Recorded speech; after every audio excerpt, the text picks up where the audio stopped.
Hey guys, PJ back with Exotic Car Hacks, and today we are going to be looking one more time yet at the new RS6 Avant. Now, you might be wondering, well, why we're looking at it twice? Well, we're looking at it twice because the first time we basically looked at the car and discussed the wow factor of basically getting adjusted to it. However, today we're going to do more than that. We're going to actually get in depth with the car and understand how much we actually like or dislike it. I've had now about 2 weeks to spend not only time with it, but really understand the dynamics of it. And I've found quite a few things we need to be talking about. So we're going to go do that. We're going to go for a little bit of a vroom drive together, and we're going to get a very close and intimate look as to, is the RS6 Avant as good as they say it is? Not just from a wow factor, and this is part of the reason why I love doing reviews of cars that are not just cars that I'm borrowing, but rather owning, partially because I get to spend time with them and I get to understand them and I get to live with them. And as a result of living with them, you kind of realize the things you like, dislike, and so on and so forth. Now we're going to go do that in a moment, but don't forget that our Black Friday sale for Exotic Car Hacks is about to go live anytime now. And the only way to get access to Exotic Car Hacks, which is usually a $1,000 lifetime membership, for just $197, that's right, this is not a typo, $197 for lifetime access to Exotic Car Hacks, the entire platform, the community, and so much is happening this Black Friday. And the only way to get that promotion is to click the link in the description, because in that description, you're going to get access to our wait list, which is not only going to give you access to this most incredible offer for the first 1,000 of you that are signed up and take advantage of this offer on November 5th once we launch, but it is also going to give you 6 incredible bonuses, including the top cars you should be hacking under $390 a month. Even the best cars as investment cars in 2022, and entire bonuses that will help you become a car hacker faster. Because remember, my goal is always to take people's 10-year dreams of exotic car ownership and turn it into a 90-day plan. If I had such tools, Exotic Car Hacks, the channel, and so much more would be so much bigger than it is today if I had started 10 plus years ago, right? But reality is, for me, it took a full 10 years to achieve my first dream of exotic car ownership with my first 911 Turbo, followed by my first Gallardo back in the day. And so for you guys, it doesn't have to, and that's part of the reason we have these trainings. And if you don't know what Exotic Car Hacks is or why it's such an imperative tool and the best financially responsible way to own a car, go back to any of my past YouTube videos, click the link in the description, and take the free training. And you'll see that that same $1,000 membership, right, can now be had for $197 just for this waitlist. So click the link in this description and go sign up to the waitlist. Let's go outside, and really quickly here, I want to point out, we're going to go outside, get in the R6, and do some driving first, because it's in the driving that I've found quite a few things that are a little bit different that need to be talked about. So let's go outside, let's do that, and we'll get right on the road.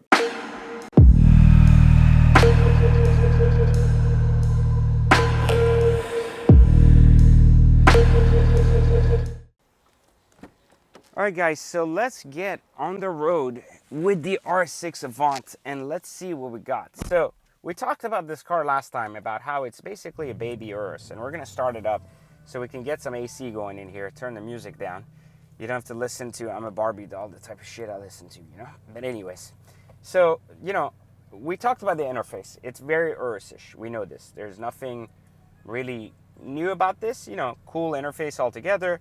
Cool digital display, no different than R8. They're just very cool car altogether. Now this, we talked about the dysfunction of the car, just not having the Alcantara being the only visually hurtful, you know, kind of concept here. I will also argue that this carbon fiber on the inside looks really cheap. And over time, I've come to dislike it quite a bit. And I've come to dislike it for one key reason, is because it feels like fake carbon because of the texture, even though it's like I don't know if it's like real or not or what. It just doesn't create that rich feeling. It creates a rugged feeling, and I think the car's very rich in general, and it should kind of show that way because it's still a $150,000 car, right? Which is a big deal. Now, you know, going here and basically playing with the screen, no different than an Urus or Range Rover, very well integrated. The phone charger in the middle works fantastic. And I'm going to show you here, no different. This is my hooker phone. You can see it's cracked here because I dropped a bottle of tequila on it, not because I dropped it. Let's not talk about that night. Anyway, so you put it here, it charges just well. no issue. And it actually charges quickly, efficiently, something that we don't see in every exotic. Believe it or not, my actual Urus doesn't do this as fast as this car, which means it works better on this car. The one thing you get that's really interesting here, when you go to drive mode and select here, you get a picture of the car, which is really cool. You get to set your RS modes, and you go to automatic, dynamic, or comfort, whatever you want. I usually drive on dynamic because it's cooler. And then in your RS mode here, you get the much better heads-up display. And of course, you get the Trodi engine, which you can hear now.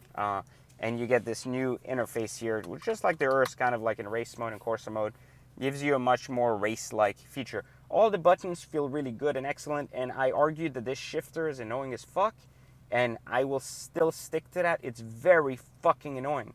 If you don't press this button on the side really hard, it won't even go into gear, so even if you're slightly pressing it and you're trying to, it just doesn't, it's not fucking smart, it's stupid. So that part is dumb. So we're gonna drive together a little bit, and I'm gonna show you some of the things that are basically the issue with this car, and then we're gonna discuss the design a little bit more once we get to our destination. But let's go for a quick drive here so you can see the difference, because you hear the Trodi engine, which is fantastic. It really, the motor's really great. The chassis, I'm not really sure, but maybe because it's a wagon and I don't drive a lot of wagons in general. The sitting position's great. It feels very sedanish, but again, because of the weight in the rear, it just feels a little bit off in terms of driving, but not too bad. Lots of power anyways, like as you can see, like we're gunning it and it's like brutal. And I'm doing one of those Doug Marino faces, like I'm really impressed here with the speed here. Unbelievable.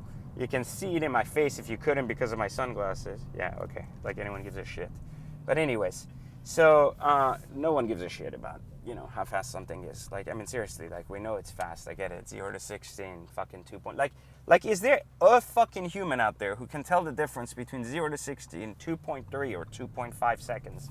Who actually gives a shit to try that every time they buy a car that gets 0 to 60. I really think people buy cars that go fast 0 to 60 just to be able to say, my car goes 0 to 60 in 2 seconds. You know what I mean? It's like literally sitting there at a bar and being like, yeah, I got a 14-inch cock instead of a 12-inch one. What difference does it make? Like, both will create insane levels of pleasure. See what it did there? Yeah, that's right. Anyways, so back to the car conversation. We're not getting off track again. This happens every time. You know, you guys like coerce me into doing this. But anyways, other issues with the inside, which you're not going to see right now, is the ambient lighting, not lightning, because if it struck the car, I'd be dead. The ambient lighting in the car is spectacular. Like, fucking spectacular.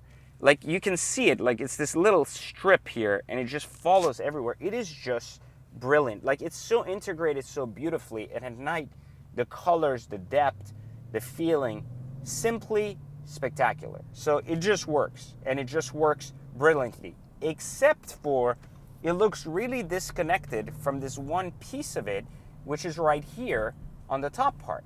And I think the reason for that is because they didn't put it there, because partially they thought that maybe from a driver's standpoint you don't want to see it because you're obviously driving and it's there. But visually, it now creates a problem at night because you're surrounded by ambient light in a beautiful manner, except for it just ends on both sides and doesn't just follow through on the top, which is really cool. But anyways, performance-wise, the issue isn't that we're in like basically race mode now. And the performance isn't the issue in terms of speed. It's actually really good for a wagon. It drives very smooth. It's very fast. The problem I have with this car is the more I drive it, the more I realize its lag in responsiveness. Its lag in capacity for incredible, sharp driving. And I think that's the big difference between the wagon and the RS7. I haven't really driven a new RS6 non-Avant, so I wouldn't be able to tell you. But the RS7, I got to drive a 21, and I thought that was pretty impressive from throttle response time. And I thought this would really match that, and it really doesn't. So does it matter? Realistically, no. And it doesn't matter because you probably won't get to drive both all the time to know what it feels like to drive one versus the other. But it does to me because if I had to pick a four-door car, because of that, this probably wouldn't be this one. And this is what it really comes down to. So I think what my review of the Avant came down to last time is that it's an incredible car altogether. And I still agree with that. To be fair, I still believe this is one of the greatest and coolest cars ever made. And we're going to take a look at it here for just 1 second. So I'm going to pull here so you guys can see what it looks like. But it's still one of the greatest cars ever made. Like, I still hold that, which is very hard for me to say, right, for a wagon. But I think that the more I drive it, the more I realize that it's not necessarily the greatest car ever made, or one of them. I think it's the greatest wagon ever made. And the only car I can really compare it to is the Panamera Gran Turismo. And that in itself isn't as solid as this. And while the Porsche one is a lot more posh on the inside, I feel, and a lot more composed, I feel like this car does something the Porsche doesn't do. The Porsche does everything with finesse. This car does everything with brute force. And I think the aesthetics even prove it. The way metal hits wood, the way the logos are, the way the lights are, it comes from a place of force, not from a place of finesse. And I think that's why it works. So if your personality is very aggressive, this wagon will do really good for you. If your personality is more posh, the Porsche Turismo Turbo will do a much better job for you. Let's go outside real quick and check out some of the features outside that I've noticed that started bothering me. Your mobile devices.